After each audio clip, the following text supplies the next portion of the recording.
Salut les potos. J'espère que vous allez très bien. Très heureux de vous retrouver encore aujourd'hui pour une nouvelle vidéo. Alors, au sommaire du jour, nous allons parler des éliminatoires de la Coupe du Monde zone Afrique, Europe et Amérique du Sud. Et nous allons aussi parler du nouveau record battu par Cristiano Ronaldo. Et enfin, nous allons aborder la blessure de Kylian Mbappé avec l'équipe de France. Mais pour tous nos abonnés, comme vous le savez, pour plus de détails, on se dit à tout de suite.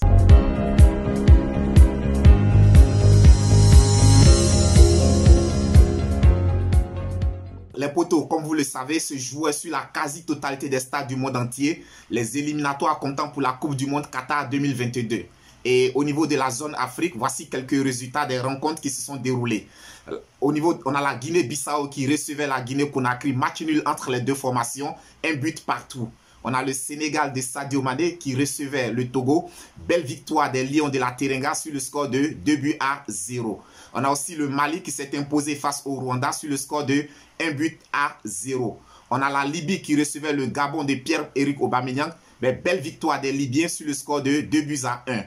On a aussi la République démocratique du Congo qui recevait la Tanzanie. Match nul entre les deux formations, un but partout. On a le Niger qui recevait le Burkina Faso. Victoire des Burkinabés en terre nigérienne sur le score de 2-0. On a aussi la Namibie qui recevait le Congo. Match nul entre les deux formations, un but partout.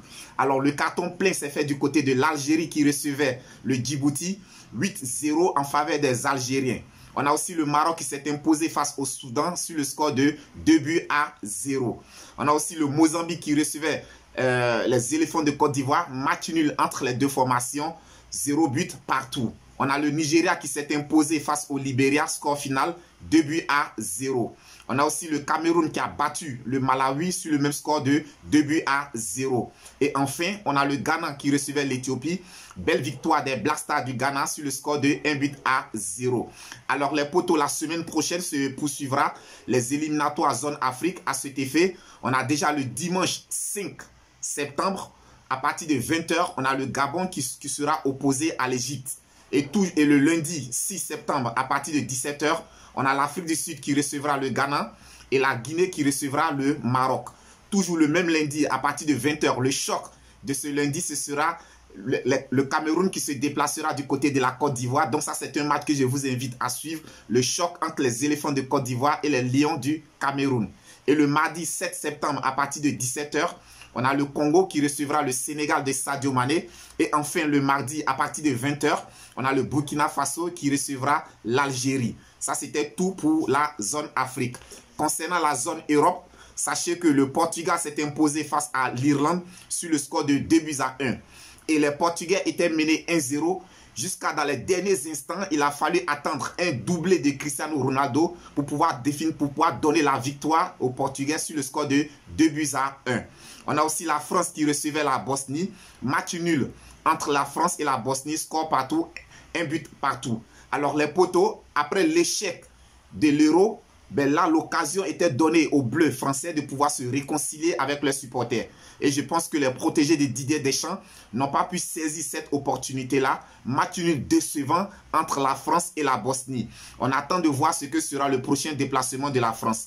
Alors sachez aussi qu'on a la Norvège qui recevait le Pays-Bas, match nul entre les deux formations, un but partout. Et sachez qu'au cours de cette rencontre, on a la superstar Haaland qui a aussi marqué pour le compte de la Norvège. On a aussi l'Italie, le champion en titre d'Europe qui recevait la Bulgarie.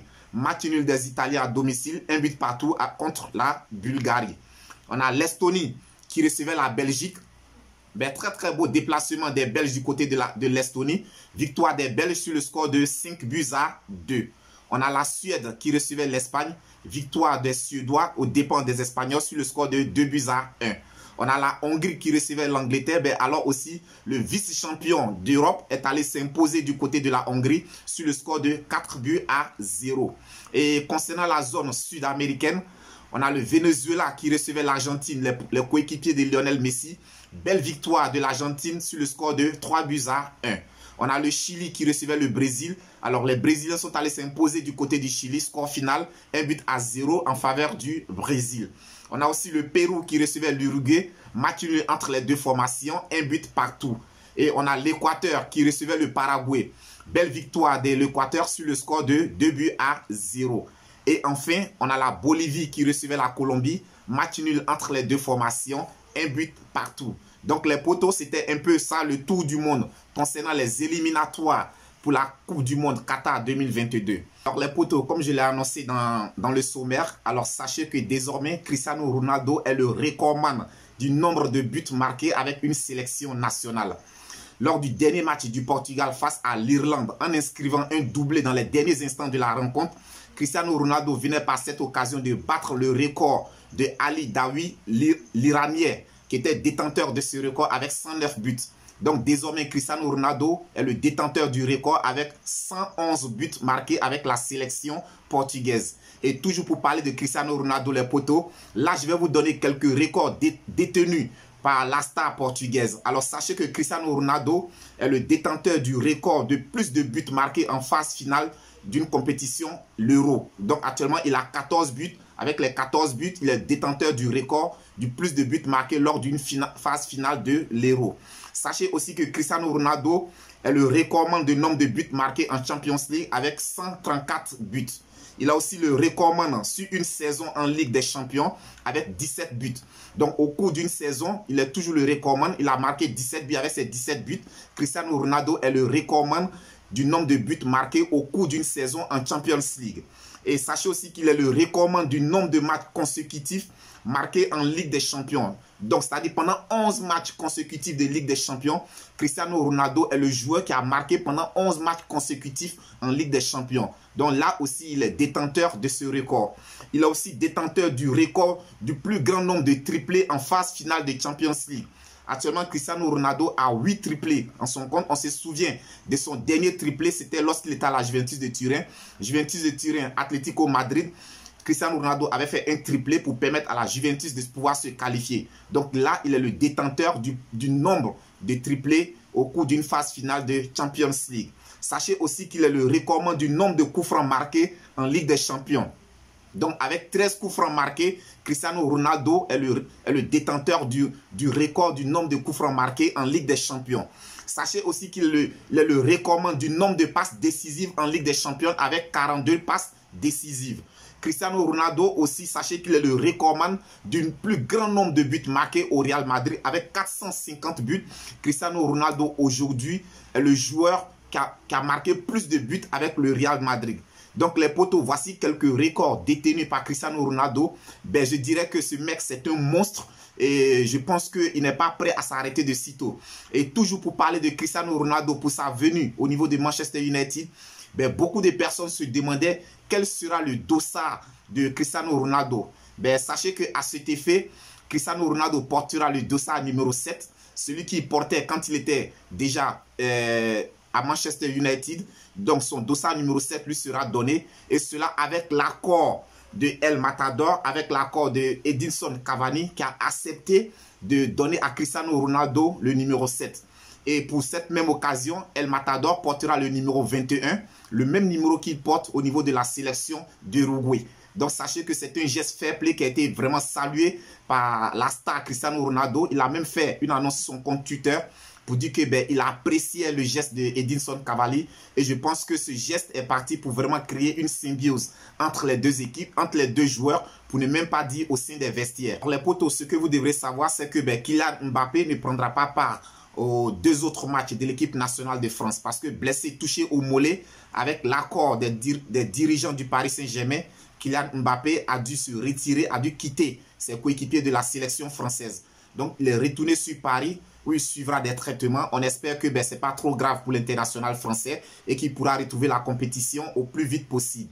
Et sachant, concernant Lionel Messi, lors de la rencontre du Venezuela contre l'Argentine, sachez que l'international argentin a été touché, a subi un acte d'agression de la part d'un défenseur vénézuélien, ce qui a occasionné à Lionel Messi de rester étendu sur la pelouse pendant de longues minutes. Après plusieurs soins, l'Argentin a fini par se relever. Sachez qu'à cette occasion, Lionel Messi a vraiment fait peur à tous les supporters du Paris Saint-Germain et même de l'Argentine. Donc, il y a eu plus de peur que de mal. On souhaite vraiment prompt rétablissement à la star d'Argentine et on espère le revoir lors du prochain match du Paris Saint-Germain. Et les potos, pour terminer cette vidéo, je vais vous parler d'une petite anecdote. Alors, on se souvient tous du calvaire que Kylian Mbappé a fait vivre au défenseur central barcelonais, c'est-à-dire Gérard Piqué. On se souvient tous de la rencontre où Paris Saint-Germain était allé s'imposer du côté du Nou Camp. Et je pense que Gérard Piqué n'est pas loin d'oublier tout le calvaire que lui avait fait subir Kylian Mbappé. Alors, lorsqu'on parlait du transfert de Kylian Mbappé du côté du Real Madrid, je peux vous dire, s'il y a une personne qui priait tous les dieux pour ne pas que ce transfert puisse aboutir, ben c'était Gérard Piqué, parce que vraiment, il craignait de se retrouver encore face à face avec Kylian Mbappé.